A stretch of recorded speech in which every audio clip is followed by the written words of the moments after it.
Assalamualaikum warahmatullahi ta'ala wabarakatuh. Alhamdulillahi rabbil alamin. Wassalatu wassalamu ala ashrafil anbiya'i wal mursalin wa ala alihi wa sahbihi ajma'in, amma ba'd. A'udzu billahi minasy syaithanir rajim. Bismillahirrahmanirrahim. Yasin wal Qur'anil Hakim, innaka laminal mursalin ala siratim mustaqim. Maksudnya Yasin, demi Al-Quranul Karim yang mulia, sesungguhnya engkau, wahai Muhammad, salah seorang di kalangan rasul-rasul yang diutuskan oleh Allah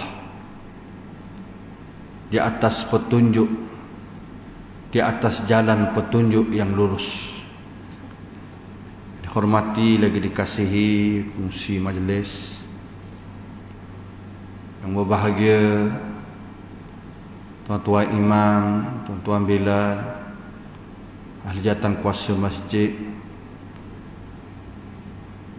muslimin dan muslimat yang saya hormati lagi saya kasihi sekalian. Marilah kita panjatkan syukur kepada Allah. Malam ni kita, Allah Ta'ala masih lagi beri kekuatan pada kita untuk melangkah kaki ke masjid rumah Allah Subhanahu wa Ta'ala. Malam yang mulia, malam Jumaat ini biasanya ramai di kalangan umat Islam membaca surah Yasin. Dan saya minta maaf kemungkinan kita ganggu majlis Yasin yang biasanya buat selepas maghrib. Tak apa, kita buat baca Yasin rumah kita pula malam ni ataupun pagi besok. Surah Yasin ini digelar sebagai qalbul Quran, hati kepada Quran. Surah Yasin, hati Quran. Bila kita bercakap tentang hati ini, kita fahamlah peranan hati ini besar. Demikian juga peranan surah Yasin dalam Al-Quran itu sendiri. Dan Allah Ta'ala mulakan surah Yasin dengan dua huruf. Huruf Ya, huruf Sin. Ulama-ulama tafsir khilaf di dalam mentafsirkan Yasin. Pentafsiran yang masyhur menyatakan bahawa Yasin adalah huruf ijaiyah, huruf seperti alif, ba, ta, sa, yang hanya diketahui maknanya dan maksudnya oleh Allah Ta'ala.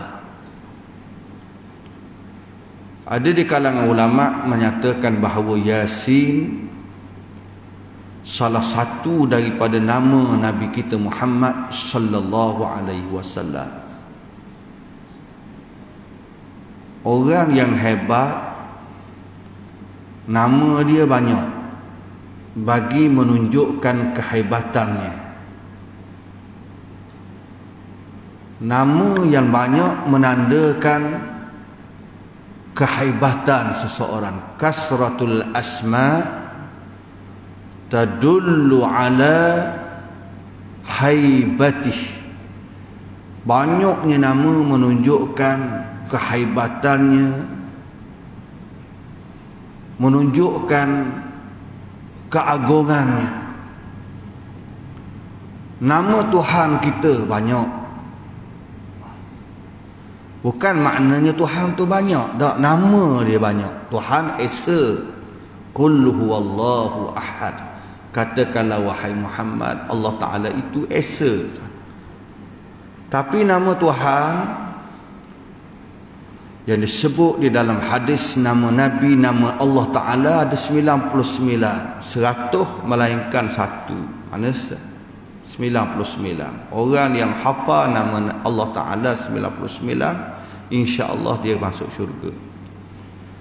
Nama Tuhan 99 itu menandakan kehebatan dan keagungan Allah.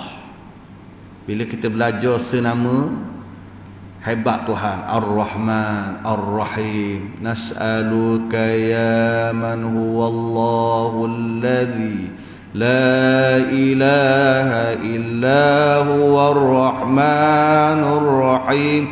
Allah. Dah tak? Sehingga 99 tu nama Tuhan hebat. Kerana setiap nama itu ada maknanya, dan makna itu menggambarkan kehebatan yang ada pada Tuhan. Demikian juga Nabi kita Muhammad sallallahu alaihi wasallam, nama dia banyak. Nama Nabi kita ni Muhammad ni banyak. Salah satu nama yang Allah Ta'ala masyhurkan nama Nabi Muhammad di dalam kitab-kitab dahulu ialah Ahmad. Wa idh qala Isa ibn Maryam ya bani Israil inni rasulullahi ilaikum musaddiqan lima baina yadayya minat Taurah wa mubashiran bi rasulin ya'ti min ba'di ismuhu Ahmad. Surah Saf. Dan ingatlah ketika Nabi Isa bin Maryam berkata kepada pengikut-pengikutnya Bani Israel, wahai Bani Israel, sesungguhnya aku adalah Rasul yang diutuskan oleh Allah kepada kamu sebagai seorang Nabi yang membenarkan kitab yang diturunkan sebelum ini, yaitu kitab Taurat, dan memberi khabar gembira kepada kamu tentang seorang Nabi yang akan diutuskan selepas ini, namanya Ahmad. Ahmad. Ahmad daripada kalimah hamada, isim tafdil dia, isim hebat dia, isim yang paling mulia. Ahmad, yang paling dipuji, yang paling terpuji. Ahmad. Orang nama Ahmad tu hebatlah dia. Tapi kita ni nama seorang saja. Nama Nabi kita Muhammad banyak. Salah satunya yang dimasyhurkan oleh Allah dalam Quran ialah Ahmad. Dan disebut dalam kitab-kitab juga nama dia ialah Muhammad. Orang yang terpuji, yang dinamakan oleh datuk Nabi kita Muhammad sallallahu alaihi wasallam. Bila orang tanya, nama cucumu apa? Nama cucu saya ialah Muhammad. Dua dah. Dan salah satu nama Nabi kita Muhammad juga ialah Yasin. Nama Nabi kita Muhammad Yasin, nama Nabi kita Muhammad. Di samping nama-nama lain, kita tak mahu cerita bab nama Nabi Muhammad, tapi banyaknya nama Nabi kita Muhammad menggambarkan kehebatan Nabi kita Muhammad sallallahu alaihi wasallam. Atas dunia ni begitu juga. Orang yang ada nama dia banyak, hebat dia. Siapa? Siapa dia? Tak ilah. Raja. Oh. Raja nama dia panjang. Panjang nama dia tak? Tu baca kotak tu tak ada kita nama, panggil Mizang aja dah. Ada lesak yang panggil gitu. Nama dia panjang. Tak? Al-Wasiqu billah Sultan Mizan Zainal Abidin. Berapa dah? Kerana raja tu hebat, raja tu mulia, maka nama dia panjang. Mana-mana nama yang di Pertuan Agong sekarang, nama dia panjang. Panjang. Tapi kalau kita ni biasa panggil Mak, Doloh, geng tau, kawan. Mak, gimana? Doloh, gimana dah? Mek, gimana? Biasa, bab biasa. Kalau hebat orang nak panggil gitu. Datuk Seri, Doktor, Haji, hebat nama. Sebab tu nama dia tak. kehebatan banyaknya Nabi kita Muhammad sallallahu alaihi wasallam, nama itu menunjukkan hebatnya Nabi kita. Salah satu yang Allah Taala gambarkan kehebatan Nabi kita bila kita baca surah Yasin. Nama tu nama surah Yasin. Nama Nabi kita Muhammad. Ada ulama mentafsirkan Yasin dengan makna ya insan. Ya insan, wahai manusia. Ya insan, wahai manusia. Maka ada di kalangan ulama menyebut bahawa manusia itu pun disandarkan kepada Nabi Muhammad. Sebab ayat selepas tu cerita Yasin wal Qur'anil Hakim, demi Al-Quran yang maha bijaksana. Innaka, sesungguhnya engkau. Tuju pada siapa kau tu? Tuju siapa? Tuju pada Nabi. Maka bila tuju pada Nabi, orang panggil khitab. Bercakap bahasa Arab dia panggil orang yang dituju itu Yasin tadi. Hei manusia, Muhammad, mu adalah manusia, tapi mu ni beza dengan orang lain. Wal Qur'anil Hakim, demi Al-Quran yang minyaha bijaksana. Mu bawa Quran. Orang lain tak boleh bawa Quran walaupun orang lain manusia. Manusia belaka ni. Tapi semua manusia lain tak sama dengan mu. Ya insan, Yasin, wahai Yasin. Innaka laminal mursalin, sesungguhnya engkau di kalangan rasul-rasul yang diutuskan oleh Allah. Salah seorang Nabi. Mursalin, yang diutuskan oleh Allah. Innaka laminal mursalin ala siratim mustaqim, atas jalan yang lurus. Memuduk atas jalan yang lurus. Kerana itulah Nabi kita Muhammad sallallahu alaihi wasallam ini hebat. Nabi kita Muhammad sallallahu alaihi wasallam ini mulia. Nabi kita Muhammad sallallahu alaihi wasallam manusia yang paling baik. Nabi kita Muhammad sallallahu alaihi wasallam penghulu sekalian nabi-nabi dan rasul-rasul. Nabi kita Muhammad tidak ada orang yang boleh menandinginya, dan tidak ada sesiapa pun boleh membandingkan dirinya dengan Nabi. Tak ada. Ada. Semua nabi-nabi lain tak boleh banding. Bila kita baca surah An-Naml, surah semut, dalam surah semut itu menceritakan tentang hebatnya Nabi Sulaiman alaihi salam. Nabi Sulaiman ni hebat dah.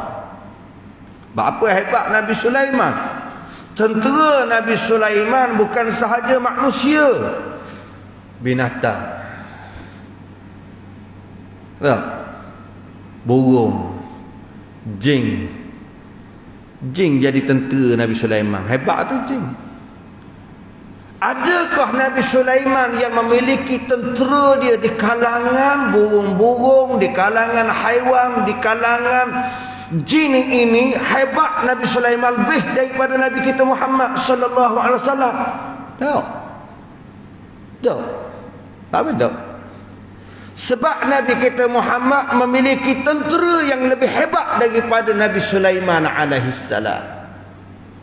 Illa tansuruh faqad nasarahu Allah idza akhrajahu alladhina kafaru thaniya ithnain idh huma fil ghar idh yaqulu li sahibihi la tahzan inna Allaha ma'ana fa anzala Allahu sakinatahu wa ayyadahu bi junudin lam tarawha. Tengok, jika kamu semua tidak mahu menolong Nabi kita Muhammad sallallahu alaihi wasallam, sesungguhnya Allah Taala tolong Nabi Muhammad. Di ujung ayat saya baca tadi, Allah Ta'ala beri kekuatan kepada Nabi Muhammad dengan tentera-tentera yang kamu tidak dapat melihatnya. Bahaya. Kalau Nabi Sulaiman, tentera dia burung.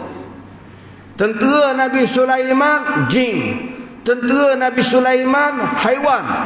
Tapi tentera Nabi kita Muhammad wa junudil lam tarawha, tentera yang kamu tak nampak.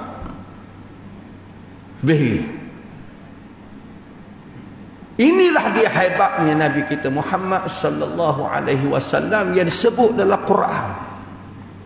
Bila kita berasa hebat Nabi kita Muhammad, sudah tentu orang yang minat dengan artis, penyanyi, orang yang minat penyanyi, dia akan cari artis mana yang dia minat.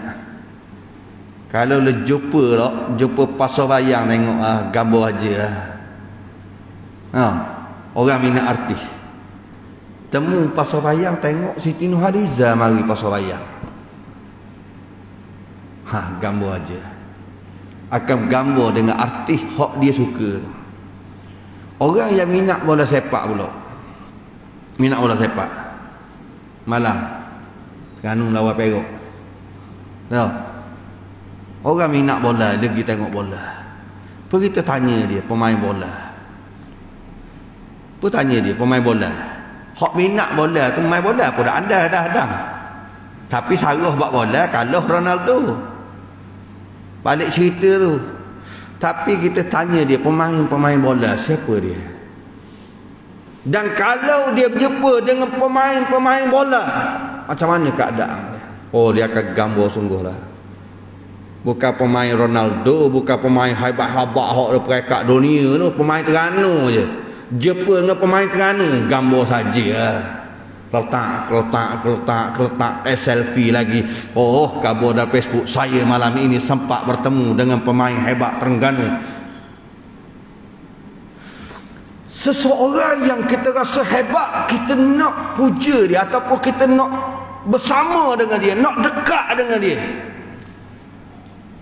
Yang kita bercakap malam-malam khususnya bulan Rabiul Awal ialah Nabi kita Muhammad sallallahu alaihi wasallam. Mari dak telitah dalam hati kita. Mari dak telitah dalam hati kita nak jumpa dengan Nabi Muhammad, nak bersama dengan Nabi Muhammad sallallahu alaihi wasallam. Kalau memang kita terasa sungguh, maknanya kita ada rasa sayang pada Nabi. Tapi kalau kita tak berasa langsung, tak berasa, relax je, tak berasa. Kena cek balik dah tak? Tapi hakikatnya saya yakin kita semua ni mesti berasa sebab Nabi kita Muhammad ni hebat. Hebat. Tidak ada satu benda yang ada pada tubuh Nabi ni kotor. Tak ada. Saya pergi ke mana-mana saya cerita bagaimana hebatnya dan mulianya Nabi kita Muhammad. Darah Nabi Muhammad, najis Nabi kita Muhammad sallallahu alaihi wasallam. Najis dia buang najis, tanah akan tutup segera. Tanah ni akan tutup segera. Kita ni kena jadi macam kucing, kena kais diri, sapuh. Kena pang diri dalam tandas, ada tak pang tengok dah. Nabi kita Muhammad ni dia buang najis, tanah pak kambuh lalu. Tutup lalu. Tak bau. Bahkan peluh Nabi kita Muhammad disebut baunya seperti kasturi. Peluh dia. Peluh kita peluh tiok. Keboh orang. Pakar kat tiok. Allah bayar tepi kita pula. Banguh bau. Tiok Nabi tak bau macam kasturi. Bau peluh dia dah. Darah Nabi kita Muhammad, Nabi bekam. Bila Nabi bekam, darah dia tu sahabat-sahabat ambil tak dalam bekas. Rasulullah suruh buang. Sahabat kerana memuliakan Nabi ni, dia tak sanggup nak pergi buang darah ni. Nak pergi buang mana darah ni? Nak pergi buang mana? Nak buang dalam atas tanah, takut orang pijak. Takut orang buat hina pada darah Nabi.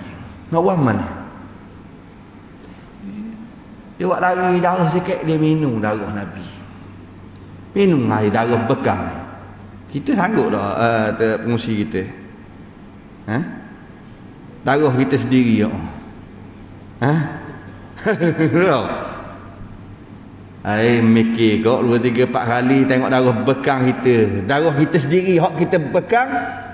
Pas kita kabur pula darah demo bekang ni kalau nak buang sayang minum mula boleh tak? Mana boleh darah bekang kotor kan? Tak? Haram pula. Tak boleh. Tapi sahabat Nabi ni dia berasa mulianya darah Nabi nak buang. Ni darah Nabi. Dia minum darah Nabi. Rasulullah kita sebut dah ni, innaka laminal mursalin, sesungguhnya engkau wahai Muhammad rasul yang diutuskan oleh Allah. Nabi Muhammad ni bukan manusia biasa. Innama ana basyarum mithlukum, sesungguhnya aku manusia macam kamu belaka. Macam kamu buang air, kecing, makan, lapar, sakit, tidur, macam kamu pada fitrahnya. Tapi ada istimewa, beza tak ada macam kita. Yuha ilayya, Allah Ta'ala waktu wahyu pada aku. Mimpi Nabi, mimpi wahyu. Kita ni mimpi banyak jenis. Kadang-kadang mimpi main apa lotok je. Main siang hari mikir, sokmo sampai malam mikir. Bak siang hari mikir, balah dengan orang puang. Malam pun mimpi juga. Cerah dengan bini tabur. Kejut esok. Si ayat ada tepi. Cerah dengan orang. Mainan mimpi. Mainan palotok kita. Ataupun mimpi kerana syaitan. Kita. Syaitan ganggu tak? Mimpi. Dia ingat nak baca. Tidur. Syaitan mari kacau pula. Sila saksuk. Allahu Akbar. Ustaz Yusuf ni. Malam sama dah. Kawan agama kita. Tengok. Sahabat Nabi minum. Bila minum Rasulullah tanya. Mau buang mana darah? Buang mana darah? Dia kata, wahai Rasulullah, aku minum darah.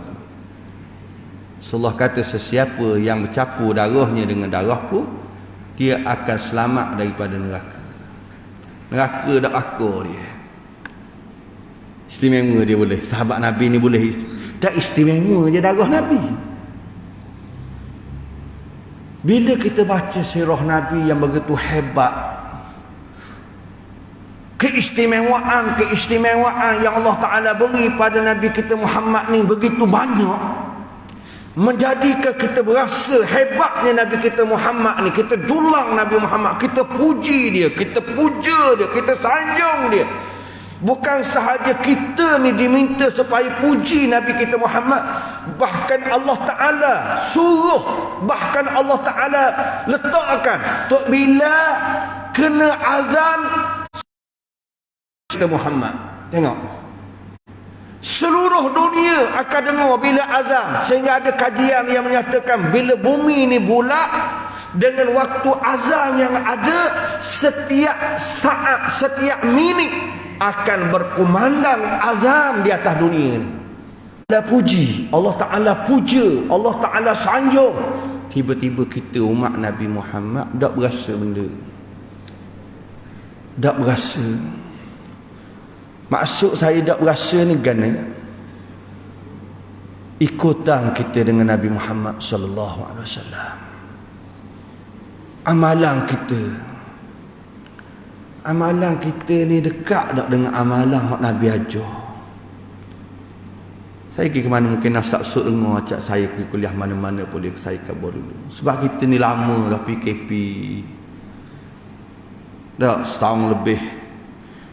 Jauh sikit dengan masjid, tak? Mengajar pun baru boleh start. Jadi kita kena betul balik hati kita ni. Kemungkinan takut ada dah. Hati-hati mula jauh dengan masjid.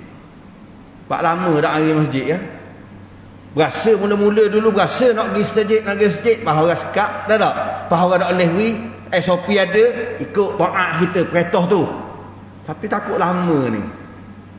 Pas lama kat Allah. Dulu rasa mau mari ngaji kuliah, ada orang ngaji kita mari semangat. Tapi bila lama dak dengar kuliah ni, berasa ralik jadi satu budaya dah, masa jadi jadual adat dah, membuat aku berasa baik dak duduk rumah. Ni kita takut sedap duduk rumah. Hati kita mula jauh dengan masjid. Hati kita mula jauh daripada rumah Allah. Hati kita mula jauh daripada majlis-majlis ilmu. Sedangkan majlis ilmu inilah menjadi asas yang dibawa oleh Nabi kita Muhammad sallallahu alaihi wasallam. Ayat yang pertama yang Allah Taala turun kepada Nabi kita Muhammad, Iqra bismi rabbikal ladzi khalaq. Baca. Allah Ta'ala suruh Nabi Muhammad baca, Nabi Muhammad mengajar ke orang lalu. Mengajar jumpa ke orang lah. Tapi dengan sebab Nabi Muhammad ni diuji dengan ujian yang besar. Walaupun duduk dekat Masjidil Haram, tak boleh nak mengajar dalam masjid. Maka Nabi Muhammad ni ajar orang, jumpa orang. Jumpa dengan orang tu mengajar. Qulu la ilaha illallah. Pergi pasar, qulu la ilaha illallah. Kita payah nak pergi pasar cakap gitu. Pergi pasar banyak kat berzikir. Pak Wang banyak kat berzikir. Pak Mak banyak kat ingat Tuhan. Abang adik orang muda duk pasar ni berzikir dengan Tuhan. Payah kita ni. Dah nak pergi dakwah pasar macam tu. Pasar ni kas layang berapa sekilo kas layang. Kuih ni berapa? Sikmok 4 buku. Kuih, ikan, sotong hari ni ke sotong marang hak candak ke hak mekak. Tu dia pergi pasar. Tapi Rasulullah terpaksa. Walaupun pasar ni tepat bukan tempat mengajar. Pasar ni bukan tempat untuk cerita bab agama. Bak pasar dia haru orang cakap ngata orang, air sekilo, koma sekilo, orang cakap batu. Tapi Rasulullah pergi pasar temu orang, la ilaha illallah tuflihu. Cakaplah, sebutlah la ilaha illallah, nescaya kamu berjaya. Sebutlah la ilaha illallah, nescaya kamu berjaya. Kena ambak dia orang pula. Mula-mula ke ajak anak beranak pakat kupur belaka kat bukit sofa tu. Nabi Muhammad tanya pula, hei Bani Fulan, wahai Muhammad, mu tak pernah bohong, mu tak pernah cakap lawak, mu orang baik, mu orang bagus. Sikit je Nabi Muhammad sarah. Wahai segaku si Fulan, aku nak mengajak kamu menyebut la ilaha illallah. Tidak ada Tuhan malaikat Allah. Tak sarah panjang ke? Pak saudara mula-mula hak akak tangan. Pak saudara. Akhir 100 ekor unta melih. Kita nak melih seekor apa payah. Betul tak? Oh berapa saga ekor seekor berapa? Berapa rasa? 10,000 leh tak? 15,000 leh tu. Tak. Kalau kita letak seekor unta 20,000 lah. Kalau 100 berapa? Sambut kelahiran Nabi, jamu kau orang Mekah makan berlaku, orang hari Mekah ramai-ramai makan. Kerana aku boleh anak saudara bagus daripada adik aku mati dah, boleh seorang anak saudara aku ni comel sangat, orang lelaki pula. Bak orang Arab ni boleh kau lelaki kau ni pemimpin di masa akan datang, comel pula. Nabi Muhammad sudah tentu comel. Allahu. Tapi bila Nabi Muhammad khabar tu je, aku nak khabar kamu bahawa kamu akan diselamatkan daripada api neraka jika kamu mengikut aku la ilaha illallah. Abu Lahab angkat tangan, tabballaka ya Muhammad, alihada jama'atana. Celakamu wahai Muhammad. Adakah kerana perkara ni kamu himpunkan aku pada hari ni? Adakah kerana benda ni kamu himpunkan kami semua pada hari ni? Nak cakap bak ni ke? Allah Ta'ala waktu turun ayat, Nabi Muhammad nak jawab, tak padam. Dia seorang, orang lawan dia ramai. Allah Ta'ala sendiri jawab, tabbat yada abi lahabin wa tab. Celakalah dua tangan Abu Lahab. Apa Allah Ta'ala sebut dua tangan? Sebab masa Abu Lahab kutuk Nabi tu dua-dua tangan dia angkat. Celakamu Muhammad, celakamu Muhammad. Bukan setakat Abu Lahab celaka, bini dia pun terlibat juga. Allah, beratnya Nabi kita Muhammad nak sampai Islam. Sehinggalah diteruskan oleh sahabat Nabi, para tabi'in, para pejuang, sehingga sampai Islam pada kita hari ini. Alhamdulillah, rakyat negeri Terengganu ni 90% lebih, 96% orang Islam. Surah Haji Daud ni ada ni Islam laku. Tak? Hindu tak ada. Kadir sambut raya ni. Surah Haji Daud ada sambut raya kat hari ni? Ada. Ya. Kita tumpah cuti, orang cuti kita cuti, tak ada raya hari ni. Di Pawali tak ada. Ya. Islam lah. Tapi macam mana kita nak dengan kita Islam lah ke ni, kita nak ikut sunnah Nabi. Hak ni yang kita fikir ni. Fikir sebab saya bimbang apa yang disebut oleh Allah akan datang. Fa khalafa min ba'dihim khalfun adaa'us salah wattaba'us syahawat fasawfa yalqawna ghayya. Akan menggalang ganti satu generasi selepas kamu, golongan yang mensia-siakan sembahyang. Hak ni kita bimbang. Dah hak sembahyang jemaah ni, hak 80 siri, 70 siri, 60 siri, tak? Tak mazih kita tak ilai berapa siri dah? Tak? Lama-lama hak muda-muda duk mana? Hak umur 9 tahun ke atas, kita ambil 9 tahun ke atas.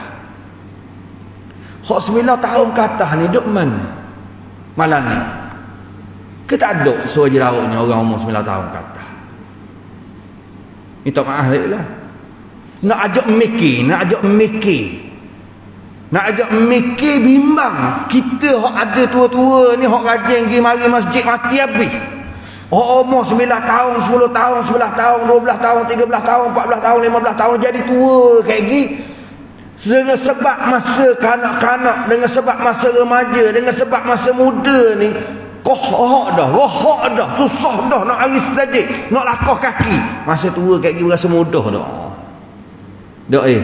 Dia perangai nak aris saja ni, kalau masa muda payah, tua payah juga, melainkan orang yang diberi taufik dan hidayah oleh Allah. Perangai dia dah suka duduk rumah. Tapi orang hak suka maris saja ni dia Allah. Lepas tu saya kadang-kadang saya pergi mana-mana, saya puji tak boleh. Saya puji dalam mendidik orang bab semayang ni. Tak? Dia didik orang bab semayang ni bagus.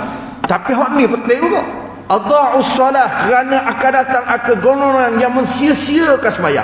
Bila semayang ni tak dijaga, ibadat tidak dijaga, wattaba'us syahawat, ikut syahwat lalu. Ikut syahwat. Nak bunuh diri lepo, pergi long break lepo diri tong. Bukan kita kata mana-mana, betul tak? Nak buat benda apa pun habis. Malang orang cerita kita jabat agama kabur. Masa PKP boleh juga takak orang main belaga pedang. Hang belaga pedang. Orang haji kita tak faham lagu pedang. Ngah PKP kena takak. Dah kereta main belaga pedang. Faham tak maksud? Belaga pedang, homosek. Belaga pedang, jabat agama takak. Allah, ni ikut syahwat ni. Nikah sambung.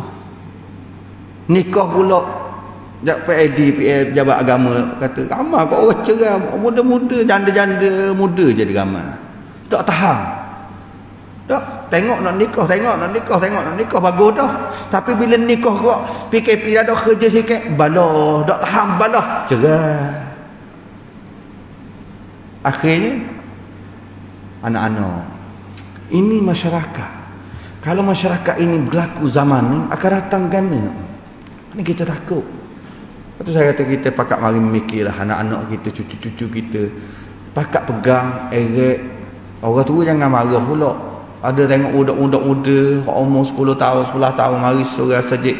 Dia budak-budak, dia mari sajid mungkin aja tak tahu marah lah besar mereka. Tengok mata gitu. Mari tengok kan tak tabung sajid. Kira budak-budak ni. Dah. Tengok tu buruk saka dah. Oh, tengok tabung masjid tu. Budak-budak muda tu kira korek dia pula ngai dalam. Payah. Kita nak didik ni. Hak umur belah. Kalau menengah, kalau sultan masuk tu berderu. Seramai-ramai hak sekolah sultan masuk tu. Ada orang suruh je lauk. Ha? Duk mana? Ni kita nak ajak mikir. Dan orang hak dengar pakai malam ni, apa kita fikir? Rumah kita tu macam mana kita nak didik? Fasawfa yalqawna ghayya, akan dicampak mereka ini dan akan masuk mereka ni ghayya, dalam neraka dan kehancuran, kecelakaan. Allah, Nabi kita Muhammad didik ummah menjadi ummah yang hebat, khairu ummah. Kita juga nak jadi sebaik-baik ummah yang dididik oleh Nabi kita Muhammad sallallahu alaihi wasallam. Sudah tentu kita kena ikut Nabi. Kita pakatlah fikir bagaimana nak menghidupkan masjid kita, bagaimana nak menghidupkan program-program agama dan dakwah, mengajak masyarakat kita, anak-anak muda kita mendekati rumah Allah Subhanahu wa taala dan ikut sunnah Nabi kita Muhammad sallallahu alaihi wasallam. Saya syukur sekadar tu untuk tazkirah kita. Terima kasih semua. Wassalamualaikum warahmatullahi taala wabarakatuh.